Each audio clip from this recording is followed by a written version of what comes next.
Bonjour, soyez les bienvenus. On se retrouve ici à Nantes à l'occasion des BIS 2023 avec un duo d'invités qui vont nous parler du Off d'Avignon avec cette question: comment réinventer le Off d'Avignon?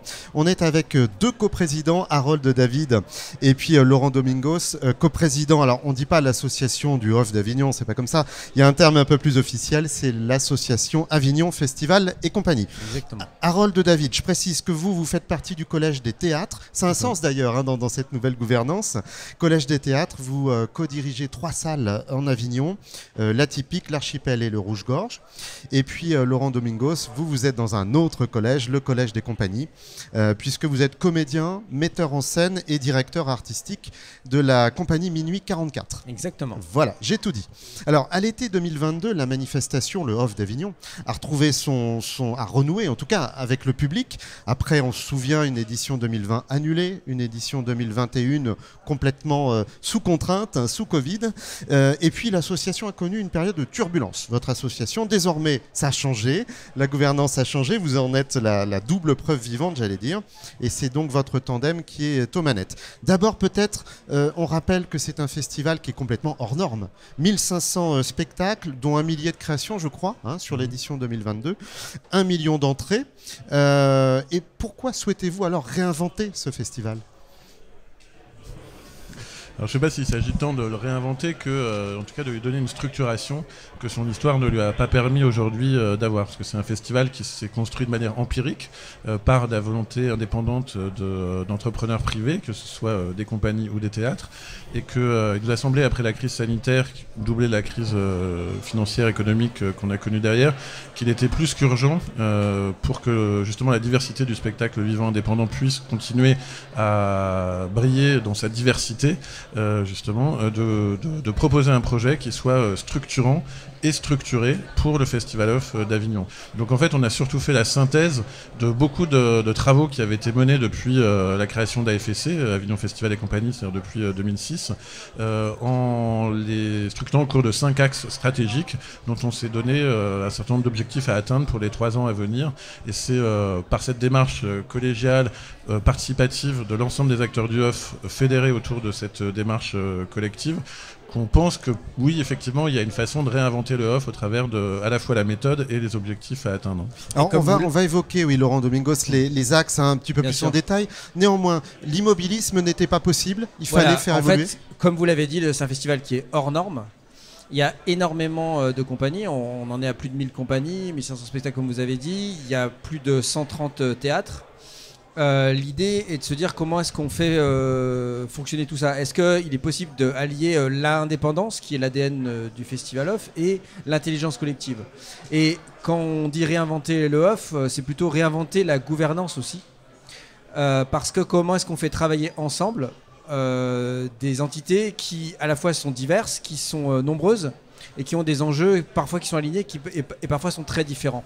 Donc il y a une réinvention de la gouvernance, notamment par l'apport d'une certaine collégialité, ouais, et d'une implication beaucoup plus forte des adhérents et des acteurs du Off de manière générale, par la multiplication de rencontres, de webinaires et l'apport de la démocratie participative qui complète la démocratie représentative que représente Avignon Festival et compagnie.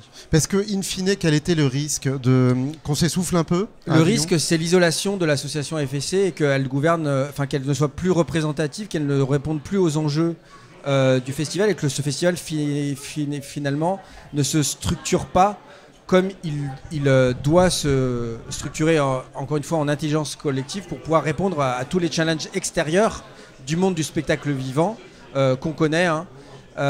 Et pour répondre à ça, il faut que compagnie théâtre soit alignée, unie sur un projet associatif. Pour ce faire, il faut forcément un changement de gouvernance pour que la gouvernance soit collective.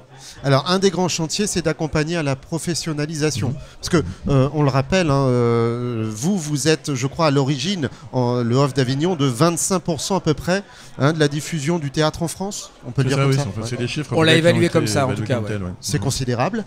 Mais vous dites qu'il faut accompagner à la professionnalisation. Il faut aller plus loin.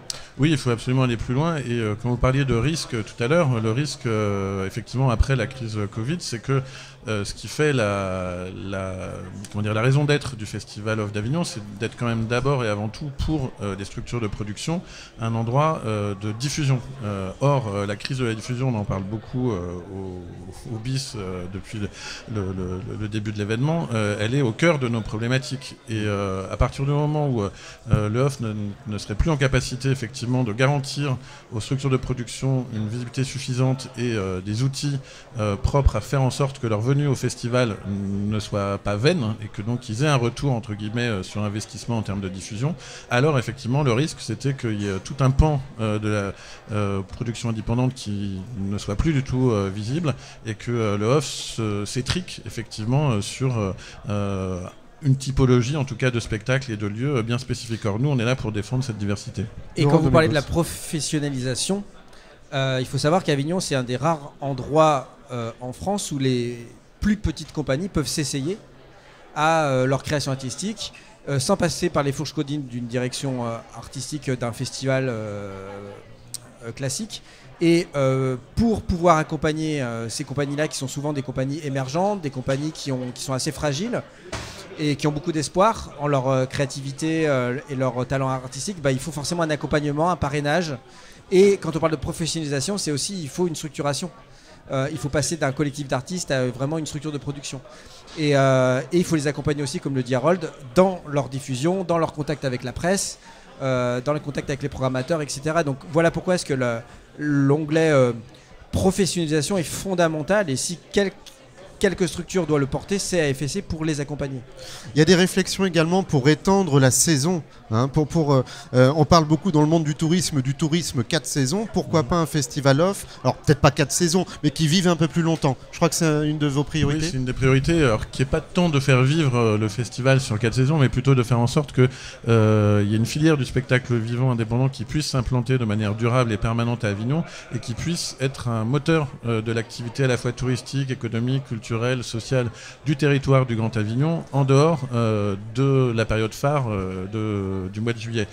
Pourquoi est-ce que c'est important? C'est parce qu'en fait les outils sont là, c'est-à-dire que les lieux existent. Il y a à peu près 90% des lieux qui ne sont pas des lieux éphémères, qui sont des endroits, des espaces qui sont équipés pour être des théâtres en ordre de marche. Or, il n'y en a que 20% à peu près qui tournent tout au long de l'année.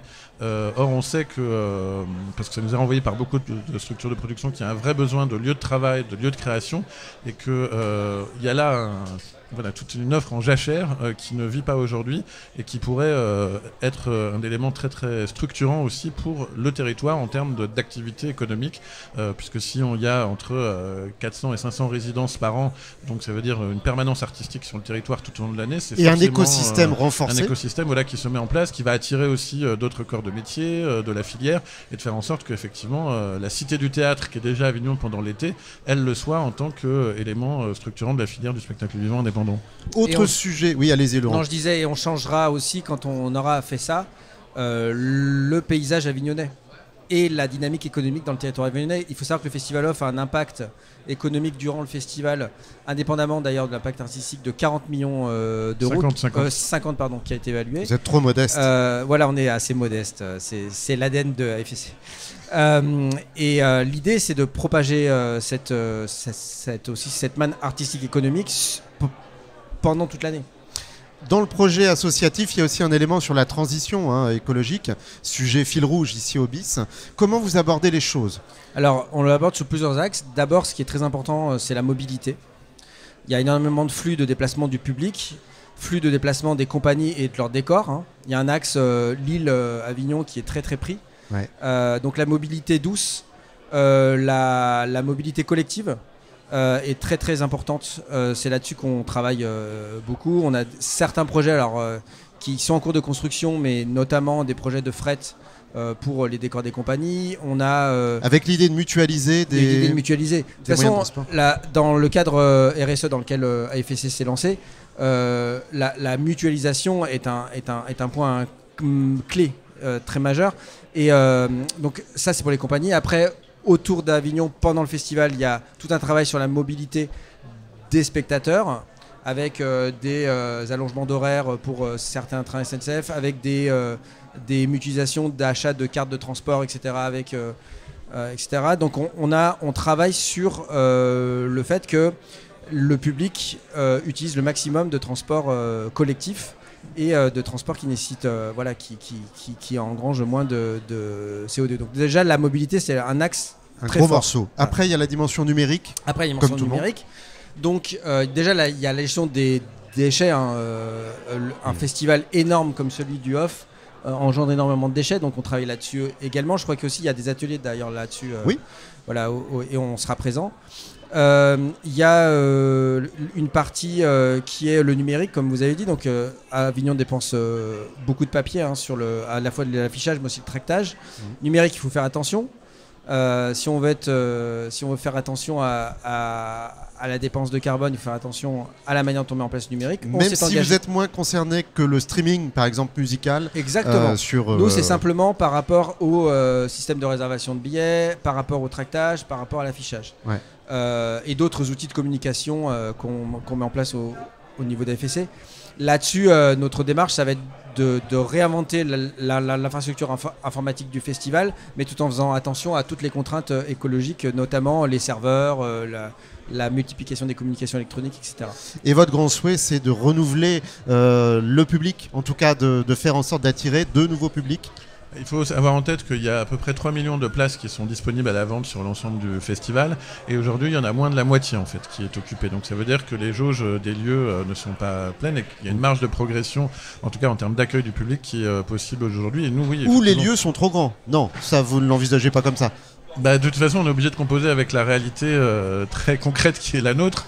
Ce qui est sûr, en tout cas, c'est que on n'est pas comme le Festival In d'Avignon dans une logique où on a 95% du taux d'occupation des sièges disponibles. Ouais. Donc du coup, forcément, qu'on ne peut être que dans une logique de développement des publics, indépendamment de savoir s'il vieillit ou s'il vieillit pas, etc. C'est qu'un public pour un festival, à partir du moment où il stagne, même si, c'est que le festival n'est plus dans une dynamique de développement. Donc nous, notre travail, c'est effectivement de trouver par tous les moyens possibles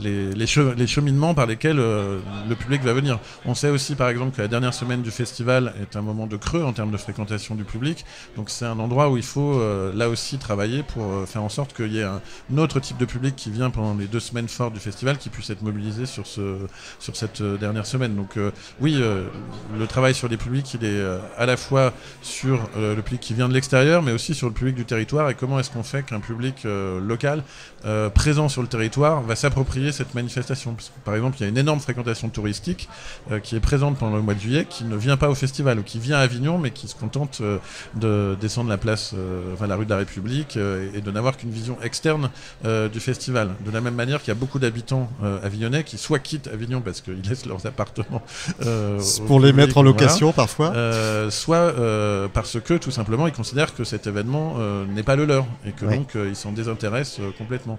Un dernier mot, parce que le temps file vite ici au BIS à Nantes. Vous avez obtenu une subvention de 100 000 € pour impulser ces changements. C'est bon signe, là, vous sentez que l'État et ses partenaires vous accompagnent? Oui, on sent qu'on a un accompagnement et une confiance de la part de l'État et de ses partenaires, à la fois des sociétés civiles, des établissements publics et des institutions.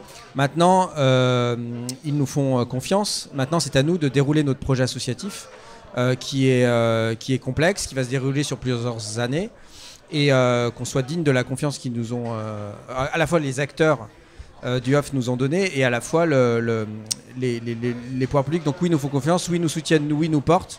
Maintenant, à nous de montrer que notre projet associatif sera implémenté, et on est en relation très fréquente avec eux, voire je dirais pas quotidienne, mais enfin on est vraiment en relation haute fréquence avec tous nos partenaires, donc je pense qu'on est assez confiant avec Harold là-dessus.